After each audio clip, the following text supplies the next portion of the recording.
चव्हाण साहेब नमस्कार. नमस्कार. परवा तुमची जी वार्षिक सभा झाली त्याच्यामध्ये आपण जे पाहिलं कसं पाहता या विषयावर? कालची जी भीमाशंकर सहकारी साखर कारखान्यावर जी वार्षिक सर्वसाधारण सभा जी झाली त्या सभेमध्ये जो प्रकार झाला तो अतिशय निंदनीय असा प्रकार झालेला आहे. आंबेगाव तालुक्याच्या राजकीय आणि सहकार क्षेत्राला तो काळा दिवस आहे आणि तो जो प्रकार जो झाला त्याला सर्वस्वी कारणीभूत आहे देवदत्त निकम. तुम्ही जो बाजारभाव जाहीर केला, तुम्ही दरवर्षी वार्षिक सभेला बाजारभाव जाहीर करता, या वर्षी अगोदर जाहीर केला निवडणूक डोळा ठेवून? असं आहे की हा प्रचार कोण करतं हे तुम्हाला पण माहिती आहे.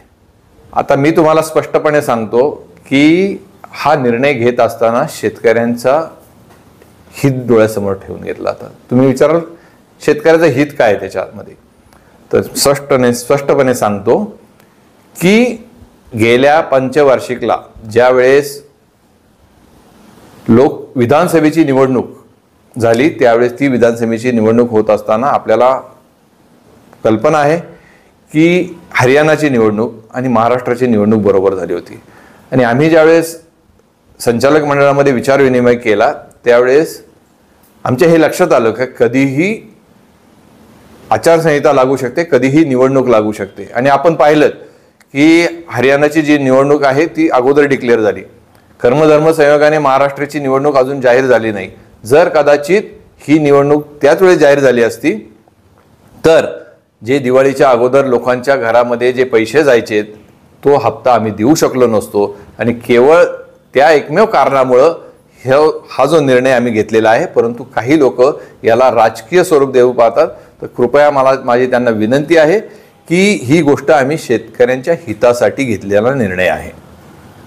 वार्षिक सभेला सभासद प्रश्न विचारतात, संचालकांनी उत्तर द्यायची असतात, स्टेजवर संचालक मंडळ असतं. देवदत्त निकम यांना तुम्ही स्टेजवर येऊ का दिलं नाही? असं आहे की तुम्ही सगळे लोक पत्रकार म्हणून पण तिथे हजर होते. शेवटी संचालक मंडळाने प्रत्येक सगळे संचालक स्टेजवर हजर होते. आता संचालकाची ती जबाबदारी असते की आपण येऊन स्टेजवर बसायचं असतं. ते त्या दिवशी काही संचालकाला आमंत्रण देण्याचा विषय नसतो. त्यामुळं तुम्ही जर पाहिलं असेल तर देवदत्त निकम हा स्टेजवर आला होता आणि स्टेजवर सभा सुरू होत असताना देवदत्त निकम स्टेजवर आला. त्याने नामदार वळसे पाटील साहेबांच्या समोरचा माईक उचलला आणि उचलून तो बोलण्याचा प्रयत्न करत होता. काय बोलायचं होतं मला त्याला ते माहीत नाही, परंतु त्याच्यानंतर त्याने त्या स्टेजवरून परत खाली गेला.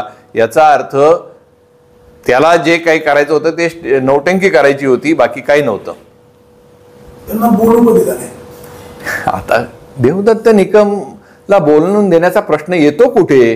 देवदत्त निकम हा काही तिथला संचालक आहे, केवळ भीमाशंकर सहकारी साखर कारखान्याचा इतर संचालकांप्रमाणे असलेला एक संचालक आहे. तो काही त्या चेअरमन नाही, व्हाईस चेअरमन नाही. त्यामुळे त्याला त्या दिवशी बोलण्याचा, वार्षिक सर्वसाधारण सभेमध्ये देवदत्त निकमला बोलण्याचा अधिकार नाही. संचालकाला कुठल्याही वार्षिक सर्वसाधारण सभेमध्ये बोलायचा अधिकार नसतो. संचालकाला बोलायचा अधिकार कुठे असतो तर ज्यावेळेस संचालक मंडळाची जी सभा होते त्याच्यामध्येच त्याला बोलायचा अधिकार असतो, वार्षिक सर्वसाधारण सभेमध्ये नसतो. आणि आता मला एक सांगाव, तुम्ही अशा पद्धतीने पत्रकारच असा प्रश्न विचारतात की देवदत्त निकमला बोलायला दिलं नाही. देवदत्त निकम 10 वर्ष कारखान्याचा चेअरमन होता. त्याला थोडंफार तरी ज्ञान असेल का नाही असेल? जो 10 वर्ष चेअरमन राहिला त्याला स्वतःचं थोडंफार तरी ज्ञान आहे की नाहीये? त्याला हे सगळं माहिती आहे, परंतु फक्त नौटंकी करायची होती, स्वतःचं महत्त्व वाढवायचं होतं आणि समाजाला दाखवायचं होतं की मला खूप काही कारखानदारीतलं कळतं. आणि मग तुला जर प्रश्न विचारायचे होते, तुला हे जर सगळं करायचं होतं तर तू संचालक मंडळामध्ये का नाही विचारले? संचालक मंडळामध्ये तू का गप्प बसला? संचालक मंडळाने ज्यावेळेस निर्णय घेतला त्यावेळेस तू उपस्थित होता आणि संचालक मंडळात मग तुम्ही येता कशाला? फक्त पाकिटं घेऊन जायला? संचालक मंडळात यायचं असतं त्यावेळेस जर आपण चेअरमन राहिलो तर आपलं काम असतं की आपल्याला तिथे असलेली भूमिका आपण स्पष्टपणे बजावायची असते. तुम्ही म्हणताय संचालकांनी मासिक सभेत बोलायचं असतं, वार्षिक सभेमध्ये सभासदांनी विचारलेल्या प्रश्नाची उत्तरं द्यायची असतात. देवदत्त निकम आले मीटिंगला, कोपऱ्यामध्ये बसले, त्यांचे काही कार्यकर्ते घेऊन आले, तिथूनही त्यांना उठवण्याचा प्रयत्न झाला. ही हुकुमशाही नाही? अरे तुम्ही हुकुमशाही, तुम्ही जर तो प्रकार जर पाहिला असेल तर देवदत्त निकम ज्या वेळेस सुरुवातीला आला, तिथं आल्यानंतर त्यांनी त्या फोटोंचं दर्शन घेतलं आणि फोटोंचं दर्शन घेतल्यानंतर देवदत्त निकमची जबाबदारी होती की आपण येऊन निमूटपणे स्टेजवर येऊन बसावं. तिथं पत्रकारांच्या त्या कक्षामध्ये बसायचं कारण काय होतं? आणि ज्यावेळेस त्यांनी जे भाडोत्री गुंड त्यांनी आणले होते, भीमाशंकर कारखान्याच्या कुठल्याही आम्ही सभासदांनी आणलेले नव्हते, भाडोत्री गुंड त्याचे होते. आता जे कोण गुंड होते ते तुम्ही सगळे स्पष्टपणे पाहिलेले आहेत. आणि ते जे प्रकारचे जे गुंड होते त्यांनी जो बॅरिकेड लावला होता त्या बॅरिकेडच्या पुढं बसायचं काम केलं. त्यांचं काय कारण होतं पुढे येऊन बसायचं? जो बॅरिकेड आहे त्या बॅरिकेडच्या आतमध्ये कुणीही बसायचं नसतं. त्यांच्यासाठी ज्या खुर्च्या मांडलेल्या आहेत. आणि तुम्हाला जर लवकर यायचं होतं तर तुम्ही पहिलं लवकर येऊन बसायचं होतं. तुम्हाला कोणी रोखलं होतं का? ऊसाचा दर तुम्ही 3200 रुपये दिला, त्यांचं म्हणणं आहे की 130 रुपये अजून बाजारभाव मिळाला असता. 3200 रुपये बाजारभाव दिल्यामुळे तुम्ही तालुक्यामध्ये फिरता, शेतकरी तुमचा सत्कार करतायत. त्यांचं म्हणणं असं आहे की तुम्ही सगळं गाडीमध्ये घेऊन जाता कारखान्याच्या खर्चाने. खरं काय? असं आहे, त्याला देवदत्त निकमला खूप दुःख झालेलं आहे. त्याला असं वाटायचं की मी भीमाशंकर कारखाना खूप चांगला चालवला, लोकांना माझी वाहवा केली. परंतु आता काय झालंय की शेतकरी, गावातले गावकरी हे यांना खूप मोठा उत्साह तयार झालाय. आणि तो उत्साह काय झालाय? 3200 रुपयाच्या बाजारभावाचा झालाय, कारखान्याला मिळालेल्या पारितोषिकाचा झालाय. आणि मग आता काहीतरी नॅरेटिव्ह पसरवण्याच्या दृष्टिकोनातून त्यांनी काय सुरू केलं की हे आमके घेऊन जातात आणि अरे आम्हाला काय पडली, तू जा. म्हणजे हा काय करतोय माहितीये का? ज्या गावातले शेतकरी आहेत त्या शेतकऱ्यांचा अपमान करायचं काम देवदत्तनी सुरू केलंय. ते बिचारे सगळे शेतकरी उत्साहाने आमचं स्वागत करतायत, आम्हाला शाल देत आहेत, श्रीफळ देत आहेत. हा त्यांचा अपमान नाही का? तुम्ही कारखाना चांगला चालवला, देशातल्या तुम्हाला चांगल्या क्रमांकाचा पुरस्कार मिळाला, तुमचं बातमीदारांच्या वतीनं अभिनंदन. शिरूर लोकसभा मतदारसंघाचे खासदार अमोल कोल्हे यांचा फोटो का छापला नाही? हा प्रश्न कोण विचारतोय मला माहित नाही. पत्रकार म्हणून तुम्ही विचारताय का तुमच्या आडून देवदत्त निकम विचारतोय? तर मी वास्तव आहे. नाही, मी तुम्हाला सांगतो ना, मी स्पष्टपणे असं देवदत्त निकमचं का हाच प्रश्न देवदत्त निकम सुद्धा इतर ठिकाणी विचारतोय. म्हणून मी तुम्हाला तुमच्या आडून देवदत्त निकम तर बोलत नाही ना, हे जाहीर सांगताय. जाहीर. हा, म्हणूनच मी हे विचारतोय. म्हणजे याचं असं आहे की देवदत्त निकम ज्या वेळेस कारखान्याचा चेअरमन झाला त्यावेळेस त्याच्या अगोदर चेअरमन कोण होतो? शिवाजीराव आढळराव पाटील. शिवाजीराव आढळराव पाटील ज्यावेळेस खासदारकीला निवडून आले, खासदार झाले, त्याच्यानंतर देवदत्त निकम कारखान्याचा चेअरमन झाला. आता शिवाजीराव आढळराव कारखान्याचे चेअरमन होते आणि त्याच्यानंतर ते खासदार म्हणून निवडून आले. आता ह्या दोन्ही गोष्टी असताना सुद्धा हा देवदत्त निकम ज्यावेळेस चेअरमन होता त्याला त्यावेळेस वाटलं नाही की आपण शिवाजीराव आढळरावचा फोटो छापावा. का नाही छापला? तू तुझ्या अंतर्मनाला विचार की त्यावेळेस तू घेतलेला निर्णय काय होता. आणि मग तू आत्ता ज्यावेळेस हा प्रश्न विचारतोय की डॉक्टर अमोल कोल्हेचा फोटो छापला नाही, तर डॉक्टर अमोल कोल्हे 6 वर्षामध्ये कधी कारखान्यावर आला रे बाबा? 6 वर्षामध्ये त्या अमोल कोल्हेला कारखान्यात ऊस कुठलं घातला जातो, साखर कशी निघते हे तरी पाहायला आला कधी? खूप त्याला जर कळवळा होता शेतकऱ्यांचा अमोल कोल्हेला, तर अमोल कोल्हेने कधीतरी कारखान्यावर यायला पाहिजे होतं. आणि तुम्ही परत चोराच्या उलट्या बोंबा कराल की अमोल कोल्ह्याला कारखान्यावर बोलवलं नाही. अमोल कोल्हे खासदार असताना आपण नेहमी अमोल कोल्हेला बोलवलं, वार्षिक सर्वसाधारण सभेला बोलवलं, अहवालामध्ये 6 वर्ष फोटो छापलेले आहेत. तरी सुद्धा अमोल कोल्हेला 6 वर्षात वेळ मिळाला नाही कारखान्यावर यायचा. आणि आज तुम्हाला त्याचा पुळका आलाय. त्यामुळं ज्या गावच्या बाबळी त्याच गावच्या बोरी असं जे प्रकार आहे तसंच आहे. त्यामुळं अक्कल शिकवण्याचं काम आम्हाला करू नको, एवढंच. बाळासाहेब बेंडे अध्यक्ष झाल्यानंतर गेस्ट हाऊसचा भटारखाना केलाय. ते चेअरमन असताना घरचा डबा आणायचे. तुम्ही उधळपट्टी करताय? असं आहे की कारखान्यावर, भीमाशंकर सहकारी साखर कारखान्यावर कुणीही जेवणाच्या संदर्भात संचालक मंडळाची मीटिंग असतानाच फक्त जेवण दिलं जातं. इतर वेळेस कुठलाही संचालक कुणीही येत नाही आणि आला तर त्याला संस्कृती म्हणून चहा पाणी दिला जातो. उधळपट्टी करण्याचा विषय येत नाही, जेवढा आम्हाला माननीय नामदार दिलीपराव वळसे पाटील साहेबांचे संस्कार आहेत. अतिथी आला तर त्याला चहा पाजा, ती कुठं एक चमच्यानी साखर द्या म्हणजे अतिथीचा सत्कार झाला असं होत नाही. आपल्याकडे संस्कृती काय हो, तुमच्या घरामध्ये पाहुणे येतात, तुमच्या घरामध्ये पाहुणे आल्यानंतर तुम्ही चहा विचारता का हातावर साखर देता हे तुम्हीच तुम्हाला अंतर्मुख होऊन विचारा ना. आणि असं कुठेही नाही आहे की आम्ही कुठलीही उधळपट्टी करत नाही. आम्ही जेवढा कारखाना काटकसरीने चालवायचा त्याच पद्धतीने कारखाना सुद्धा काटकसरीने चालतो आणि कुठेही वाह्यात खर्च करत नाही. भीमाशंकर कारखाना हा कोणाच्या मालकीचा नाही, शेतकऱ्यांचा आहे. सध्या पैशाची उधळपट्टी होते, कारखान्याच्या कर्मचाऱ्यांचा दुरुपयोग होतो. हा कारखाना मी शेतकऱ्यांचाच ठेवी असं देवदत्त निकम म्हटलंय. असं आहे, भीमाशंकर सहकारी साखर कारखान्याची मालकी ही शेतकऱ्यांचीच मालकी आहे आणि तो कारखाना शेवटपर्यंत शेतकऱ्यांचाच राहील.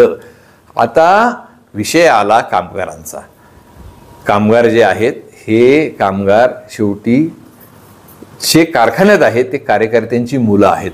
कार्यकर्त्यांची मुलं असल्यानंतर जर त्या कार्यकर्त्यांच्या मुलांनी, कारण की देवदत्त निकमला हे माहीत नाही का, ही जी काही साखर कारखान्यात मुलं लागलेली आहेत ही काही इंटरव्ह्यू देऊन लागलेली आहेत. ज्यावेळेस कारखाना चालू झाला, ज्या लोकांनी कार्यकर्ते म्हणून काम केलं त्या कार्यकर्त्यांच्या मुलांनी, कार्यकर्त्यांच्या शिफारशीवर लागलेली मुलं आहेत.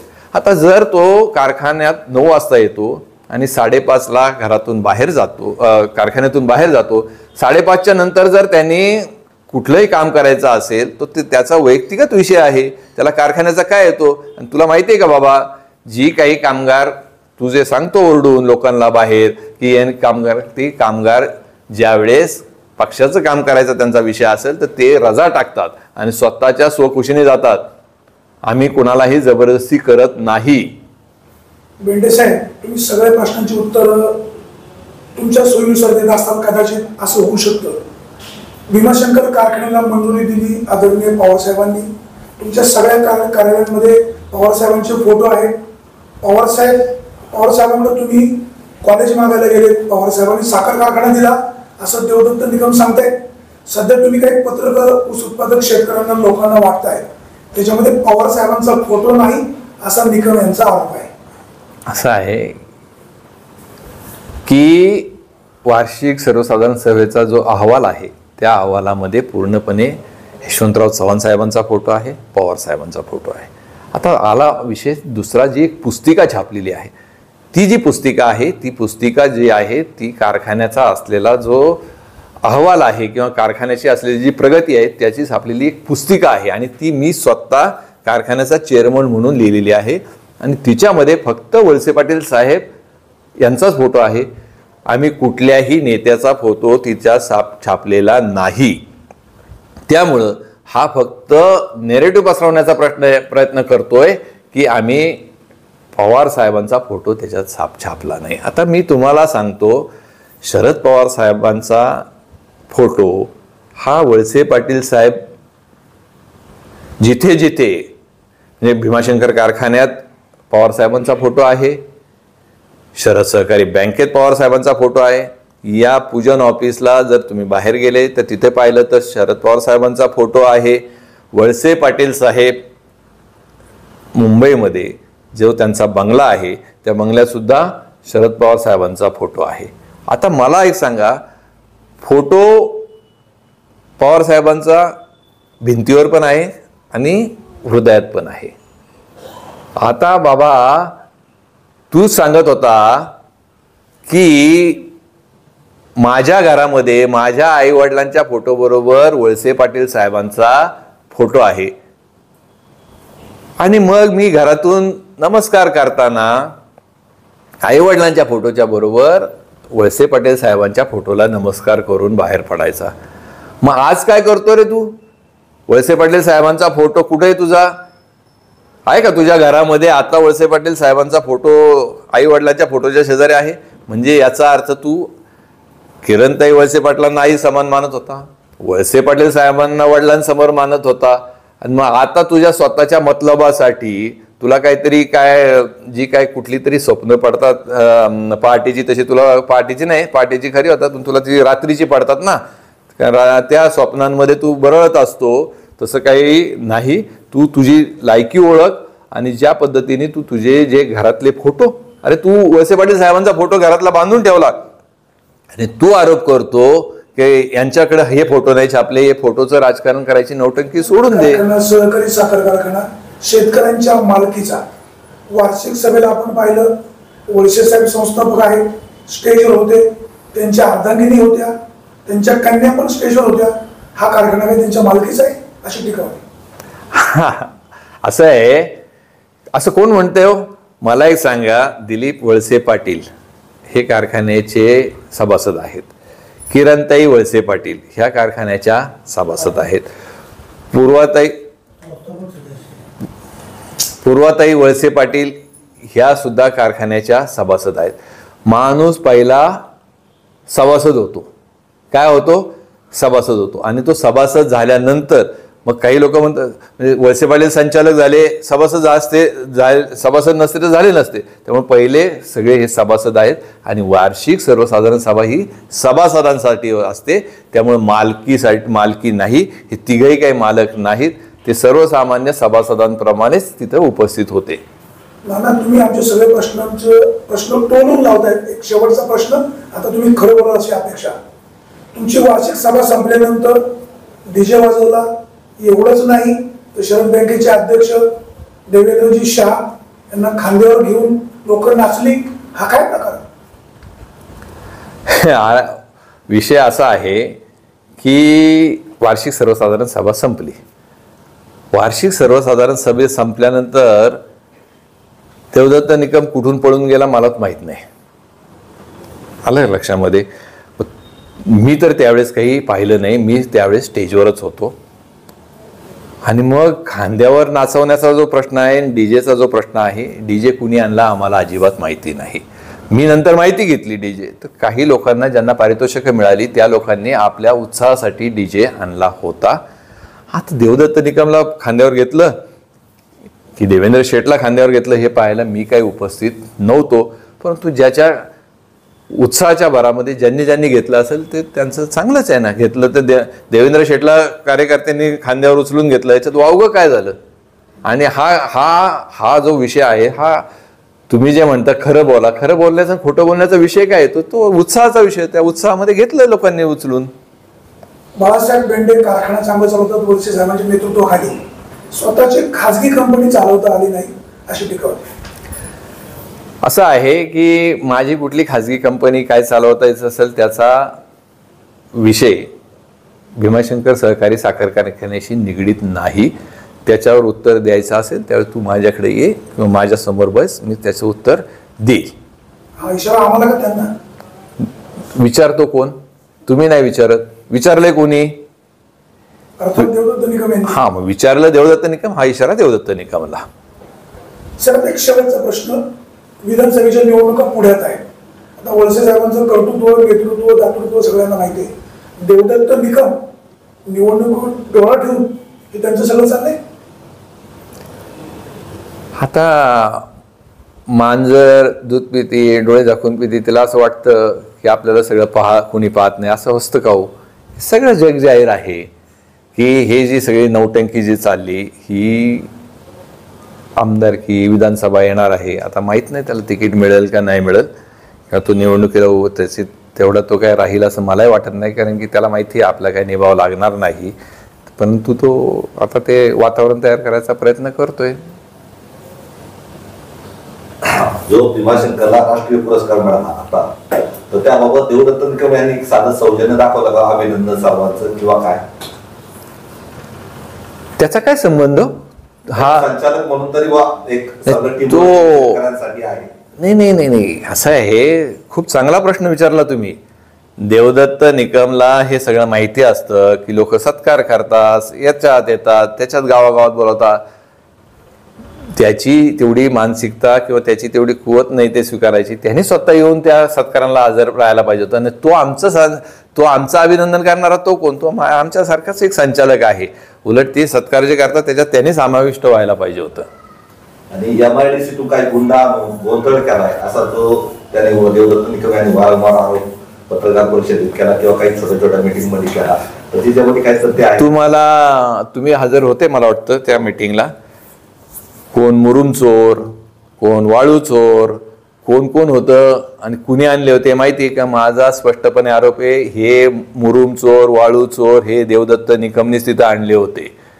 आम्ही भीमाशंकर सहकारी साखर कारखान्यातील चेअरमन म्हणून मी स्पष्टपणे सांगतो, आम्ही कुणालाही आणलं नव्हतं. आणि दुसरी एक गोष्ट सांगतो, आत्तापर्यंत भीमाशंकर सहकारी साखर कारखान्यामध्ये वार्षिक सर्वसाधारण सभेमध्ये कुणालाही आम्ही प्रवेश नाकारत नाही.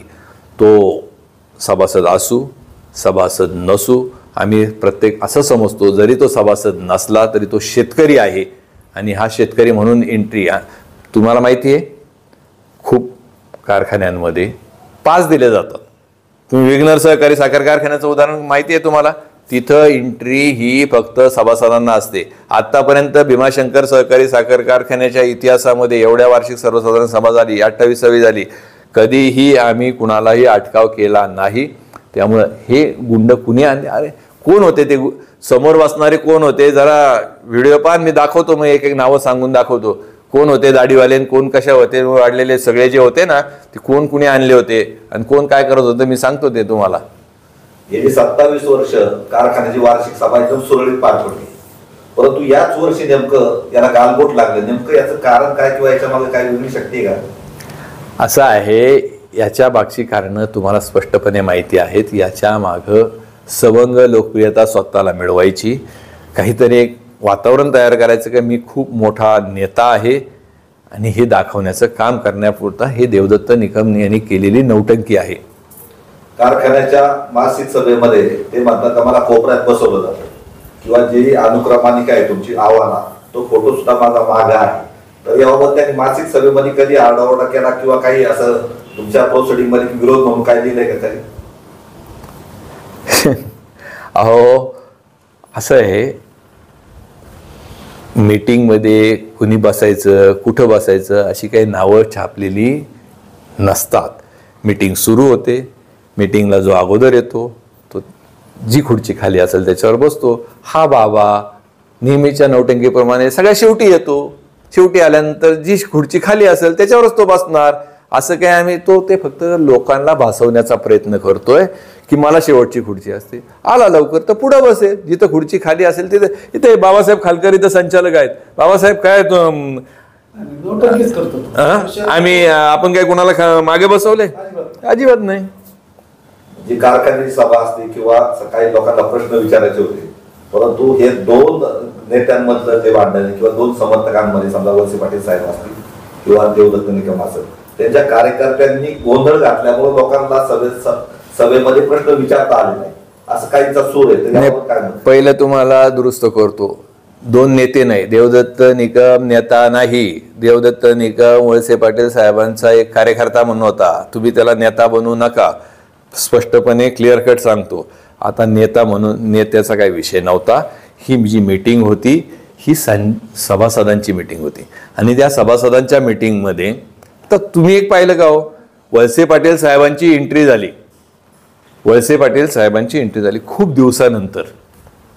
जाहीर अशा मीटिंगमध्ये वळसे पाटील साहेब आले. वळसे पाटील साहेब मधल्या काळामध्ये थोडेसे आजारी होते. कार्यकर्त्यांमध्ये उत्साह होता. साहेब आले, साहेबांच्या घोषणा दिल्या. काय वळसे पाटील साहेब हे काही सामान्य माणूस आहे का? हे आंबेगाव तालुक्याचं नेता आहे, आमदार आहेत, मंत्री म्हणून राहिलेले आहेत. लोकांना उत्साहामध्ये लोकांनी त्याच्या घोषणा दिल्या. ह्या घोषणा दिल्या ह्या काही वावगे आहेत का? काहीच नाही. त्यामुळे गोंधळ असा काही झाला नाही. गोंधळाचा काही, आणि मला सांगा गोंधळ कुठे झाला हो? तुम्ही मीटिंगला होते?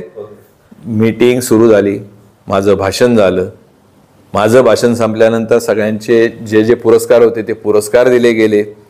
त्याच्यानंतर मीटिंगला खरी सुरुवात झाली. आता मीटिंगला सुरुवात झाल्यानंतर जे मीटिंग कशासाठी होती, वार्षिक सर्वसाधारणतः मीटिंग कशासाठी होती, त्याच्या जे अजेंडा जो आहे त्या अजेंड्याला मान्यता, जे विषयाला मान्यता, विषय वाचून दाखवले. मला विषय वाचून दाखवल्यानंतर समोरून उत्स्फूर्तपणे, समजून घ्या तुम्ही, समोरून उत्स्फूर्तपणे लोकांनी विषय मंजूर म्हटले. जर विषय वाचत असताना समोर जे बसलेले जे सभासद होते त्याच्यातला एक जणी उठला का आणि त्याने विचारलं का हा विषय मंजूर आहे, हा मला मान्य नाही, मग जर सभेमध्ये काय ठरतं, असंच होतं की विषयाला जर कुणाला मान्य नसेल तर तो मान्य नाही म्हणतो. पण त्याच्यामध्ये सगळ्या लोकांनी मान्यता दिली, मान्य झालं. मग गोंधळ झाला कुठं? आणि असं सांगितलं जातं की काही विषय असतात. आता हे विषय जे आहेत, जर तुम्हाला अहवाल पोच झाला आणि तुम्हाला जर काही त्या विषयाबद्दल जर संशय होता किंवा तुमचं काही म्हणणं असेल तर मांडलं का नाही? तुम्हाला मुदत असते 7 दिवसाची अगोदर का तुम्हाला ह्या विषयाच्या संदर्भात काही म्हणणं मांडायचं असेल तर कारखान्याच्या ऑफिसमध्ये पोचवायचं असतं. कुणी पोचवलेलं नाही, एक सिंगल नाही आलेलं. म्हणजे याचा अर्थ कारखान्याचा कारभाराबद्दल कुणाही सभासदाला ऑब्जेक्शन नाही आणि नव्हतं. फक्त हे स्वतःचं. आता मला सांगा, कोणतरी म्हटलं 130 रुपयाचा जास्त भाव, कुठला 130 रुपयाचा जास्त भाव?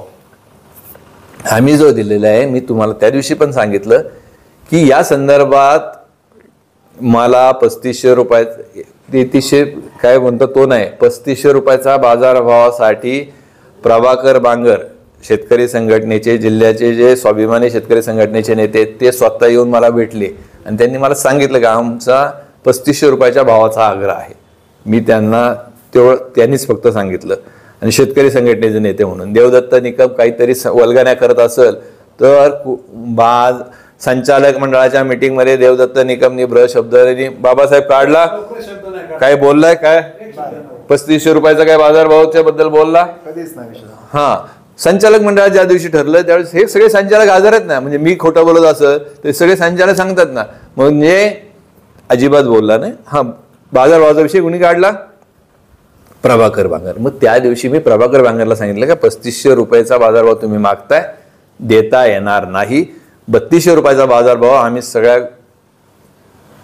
गोष्टीचा ताळमेळ ठेवून केलेला आहे. आणि मग नंतर मी त्यांना सांगितलं, ते म्हणले मग मला balance sheet and profit and loss account द्या. मी त्यांना तो दिला. त्यांनी घेतल्यानंतर त्यांना मला ते म्हणले मला अभ्यास करायला वेळ पाहिजे, मी हा अहवाल आणि हा राजू शेट्टी साहेबांकडे पाठवतो. म्हणलं द्या राजू शेट्टी साहेबांशी बोलायला, मी बोलतो. त्यांनी राजू शेट्टी साहेबांना फोन लावला. मी त्यांना सांगितलं की आम्ही जो सगळा केलेला आहे 400 FRP पेक्षा 410 रुपये जास्त दिलाय, त्याच्यापेक्षा जास्त देता येणार नाही. आणि त्यांना म्हटलं तुमचे CA लावा, बसवा. आज मीटिंगला होऊन किती दिवस झाले? राजू शेट्टी साहेबांना मी सांगितलं होतं तुम्ही मला फोन करून सांगा जर कधी याच्यात काही हिडन असेल तर. आजपर्यंत मला पण काही फोन आलेला नाही. ही आजची पत्रकार परिषद चालू असताना सुद्धा. आता माझा प्रश्न आहे, जे रोहित पवार कर्जत जामखेडला पाणी घेऊ इच्छितात समजा डुंबेदार असं, तर याबाबत देवदत्त निकम कुठलीच भूमिका स्पष्टपणे बोलत नाही. नेमकं काय कारण असं? असं आहे की देवदत्त निकमला हे सगळं माहिती आहे, परंतु आता मला सांगा, रोहित पवार शरद पवार साहेबांचे कोण येतो? नातू आहेत. आता तो पक्ष चालवतो कोण? पवार साहेब. आणि रोहित पवार त्या पक्षात नंतर दुसऱ्या तिसऱ्या फळीत किंवा दुसऱ्या तिसऱ्या नंबरचा नेता आहे. याला जर तिकीट पाहिजे, काहीतरी तुम्ही म्हणताय ना त्याला काय आमदार व्हायचं म्हणल्यावर ते तिकीट लागतं ना, का बिगर तिकिटाचा आमदार होता येतो. मग ते तिकीट कोण देणार? पवार साहेब तर देतील, त्याला याला तळवे साठायला लागेल. तेल कोणाचे? रोहित पवारचेच ना. मग आता जर रोहित पवार जर त्यांनी नाराज केलं तर त्याला तिकीट पाहिजे ते मिळणार नाही. आणि मग असं आहे, वळसे पाटील साहेबांनी 7 लाख लोकांच्या जनतेच्या प्रश्नासाठी पवार साहेबांना सोडलं. समजून घ्या, 7 लाख लोकांच्या जनतेच्या पाण्याच्या प्रश्नासाठी पवार साहेबांना सोडलं. आज 7 लाख लोकांच्या जनतेच्या पाण्याचा प्रश्न गेला टिपरीत. पण मला बाबा रोहित पवार तुला नाराज नाही करायचं, मला तू तिकीट दे, बाकीचं गेलं आंबेगाव तालुक्यातलं पाणी तर घेऊन जा, काय अशा पद्धतीची भूमिका मला याच्या दृष्टिकोनातून वाटते. बेंडे साहेब, राज्याचे सहकार विभागाचे सुप्रीमो वळसे साहेब, कार्यक्षेत्राच्या बाहेरच्या लोकांचे तुम्ही अनेकांचे शेअरसाठी अनामत म्हणून पैसे घेतले, तुम्ही ते रिफंड करत नाही, त्यांना सभासद करत नाही, टोलमटोलमी होते. अरे वा, खूप चांगला प्रश्न विचारला तुम्ही. त्या बिचाऱ्या, हा सगळ्यात महत्वाचा प्रश्न कोणाचा आहे माहिती आहे का? माऊली डोमे. नाही नाही, म्हणजे माऊली डोमे वगैरे एखाद्या माणसासमोर मी काही बोलणार नाही. मी बोलतो 42 गावातल्या लोकांचा विषय बोलतो. विषय असा आहे, 2007-08च्या वार्षिक सर्वसाधारण सभेमध्ये आम्ही एक निर्णय घेतला. तस 2007-08च्या अगोदर हे पैसे घेतलेले. कोण चेअरमन होतो? देवदत्त निकम चेअरमन होता. आता ह्याच देवदत्त निकमला त्यावेळेस माहिती होतं की स्वतः चेअरमन आहे ना देवदत्त निकम. मग देवदत्त निकमनी ज्या वेळेस या 42 गावातल्या लोकांचा पैसे अनामत रक्कम घेतली, त्यावेळेस तुला एकतर हा बिंडोक असायला पाहिजे, याला साखर कारखान्याचं ज्ञान नसणारे, याने काही कायदे वाचलेले नसतील. मग खेळलंय कोण त्या लोकांच्या जीवनाशी? हा देवदत्त निकम खेळलाय. देवदत्त निकमने या लोकांचे पैसे गोळा केले. या लोकांचे ज्यावेळेस पैसे गोळा, असं आहे, पहिले जर पैसे गोळा नसते केले तर ही वेळ आली असती का? जर तुला जर माहिती होतं की कायद्याने आपलं कार्यक्षेत्र काय आहे? आंबेगाव आहे. आपलं कार्यक्षेत्र जर आंबेगाव असेल तर कार्यक्षेत्राच्या बाहेरच्या लोकांचं सभासद किंवा अनामत रक्कम घेता येत नाही. यांनी घेतली. आता उद्या तो काही सांगेल, याच्या सांगण्यामुळे घेतली, त्याच्या सांगण्यामुळे घेतली, पण तू चेअरमन होता ना, जबाबदारी कोणाची? माझी नाही. आज देवदत्त निकम ही जबाबदारी तुझी आहे. तू आता पळपुटेपणा करतोय. आणि जर ह्या लोकांना सभासद करून घेण्याच्या संदर्भातला विषय ज्यावेळेस आपण वार्षिक सर्वसाधारण सभेला मंजुरी दिली, वार्षिक सर्वसाधारण सभेला मंजुरी दिल्यानंतर साखर आयुक्तांकडं आपण हा विषय पाठवला. साखर आयुक्तांनी याला मान्यता द्यायची. आता साखर आयुक्तांनी आजपर्यंत मान्यता दिली नाही. तू किती वर्ष बाबा, त्याच्या 2005 पासून तू चेअरमन किती वर्ष होता, आणि तू चेअरमन असतानाची किती पत्र साखर आयुक्तांना दिली या संदर्भातली मला दाखव ना. तुझी दाखवतो ना लोकांना पुरावे, आणि किती वेळा तू साखर आयुक्तांना जाऊन भेटला याच्या संदर्भातला? हा एक पहिला प्रश्न. आता दुसरा प्रश्न काय विचारतात की वळसे पाटील साहेब सहकार मंत्री आहेत ना. वळसे पाटील साहेब सहकार मंत्री जरूर आहेत, पण वळसे पाटील साहेब सहकार मंत्री असले तरी कायदा जो आहे तो महत्वाचा आहे. वळसे पाटील साहेब काय कायद्याला सोडून निर्णय घेणार आहेत का? जर नाही घेणार, हे तुम्हाला माहिती आहे का नाहीये? हे माहिती आहे ना. मग वळसे पाटील साहेबांना याच्या दृष्टिकोनातून बदनाम करण्याचं काम का करता? आता मी 42 गावातल्या लोकांना स्पष्टपणे सांगतो की या संदर्भामध्ये आम्ही परत सुद्धा या साखर आयुक्तांकडे जाऊ.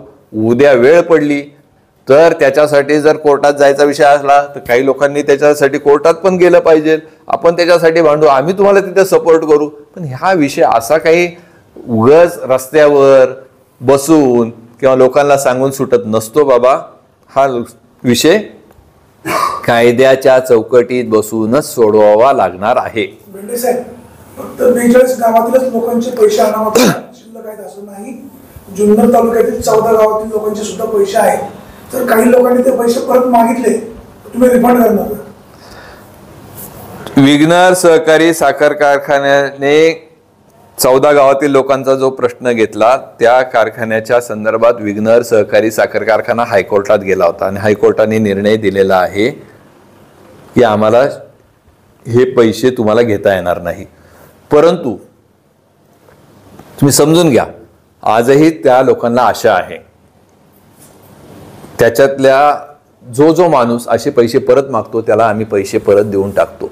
पण जर लोकांना अशी आशा आहे कधीतरी निर्णय लागेल आणि आपल्याला सभासदत्व मिळेल, त्यामुळे मला तुम्ही एक माणूस दाखवा की त्याने आपली अनामत रक्कम परत मागितली आणि भीमाशंकर सहकारी साखर कारखान्याने दिली नाही. असं नाहीये. लोकांना आजही आशा आहे आणि आजही लोकांचा विश्वास आहे वळसे पाटील साहेबांवर. कुठेतरी काहीतरी मार्ग निघेल. म्हणजे याचा अर्थ निवडणूक आता समोर आली म्हणून तो वाद आंबेगाव आणि शिरूरमध्ये पेटवायचा असं नाही चालत. बेंडे साहेब, गोडेगावचे एक शेतकरी काळे नावाचे, ते असं म्हणाले, पहिल्या वेळेला माझा ऊस तुटला, माझा पहिला क्रमांक आला, दुसऱ्या वेळेला ऊस तुटला, माझा पहिला क्रमांक आला, तिसऱ्या वेळेला माझा जेव्हा ऊस तुटायला आला तेव्हा कारखान्याने नियम बदलला, अर्धा एकर क्षेत्र असेल त्याला याच्यामध्ये सहभागी होता येणार नाही. माझं क्षेत्र 4 वेळा मोजलं आणि हे देवदत्त निकम यांच्यामुळे घडलं असा त्यांचा आरोप आहे. वस्तुस्थिती काय? आता वस्तुस्थिती जी आहे ती खरी आहे आणि तो जो शेतकरी आहे त्या शेतकऱ्यांनी क्लिअर कट हे सगळं सांगितलेलं आहे, आपल्या सगळ्यांच्या समोर आहे. आता ही एखाद्यावर म्हणजे आकस, याला काय म्हणतात माहिती आहे का? आकस म्हणतात. आणि आकस ठेवून काम करण्याची, सूडबुद्धीने काम करण्याची जी सवय आहे ना ती फार पूर्वीपासून आहे. तर तुम्हाला त्या एका ऊस उत्पादकाचाच विषय असो असं नाही. तुम्हाला कधी माहिती असेल, खूप सांगितलं जातं की देवदत्त निकम सांगायचा की शिस्तीने काम करतो. अरे बाबा, शिस्तीने काम करतो म्हणजे काय करतो? एखादा जर वॉचमनने सॅल्यूट ठोकायला उशीर झाला तर त्याचे 2 दिवसाचे खाडे मांडायचे. एखादा जर ड्रायव्हर आहे त्याला जर 5 मिनिटं घरी पोचायला जर उशीर झाला तर त्याला 8 दिवसाचे खाडे मांडायचे. हे मी समोर उभे करील असं मी माझ्या पदरचं सांगत नाही. ज्या ज्या लोकांना अशा पद्धतीचे त्रास दिलेले आहेत तुम्ही पाहिलेलं आहे. एखाद्याने हातावर पाणी टाकायला जरी उशीर केला तर त्या नॅपकिन घेऊन जर समोर नसला तर त्याला लवकर 2 दिवसाचा खाडा मांडायचा. ही जी आहे ना, ही जी नौटंकी आहे, हा जो प्रकार आहे हा काही शिस्तीचा प्रकार असतो. हा, शिस्त असायला पाहिजे. शिस्त कुठली असायला पाहिजे? एखाद्या कामगारांनी आपल्या कामामध्ये काम चुकारपणा केला तर ती शिस्त असली पाहिजे. ते तर त्याला जा विचारा, त्याच्यावर कारवाई करा. म्हणजे तुमचा दरारा अशा पद्धतीने दाखवायचा हे योग्य नाही.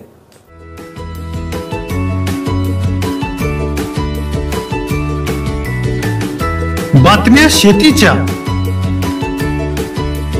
बातम्या मातीच्या, बातम्या अन्यायाच्या, गुन्हेगारीच्या,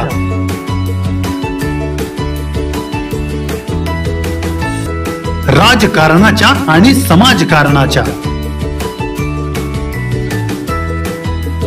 शोषणाविरुद्ध बुलंद आवाज, जनसामान्यांच्या हुंकाराची गाज, सत्कार्याला प्रोत्साहन, दुष्कृत्याला अनुशासन, निर्भीड, निस्पृह, सडेतोड, बेधडक आणि रोखटोक म्हणजेच विघ्नहर टाइम्स. शोध बातमीचा, ध्यास सत्याचा. आपलं चॅनल, आपली बातमी. सबस्क्राईब तर कराच, पण बेल आयकॉनवर क्लिक करायलाही विसरू नका.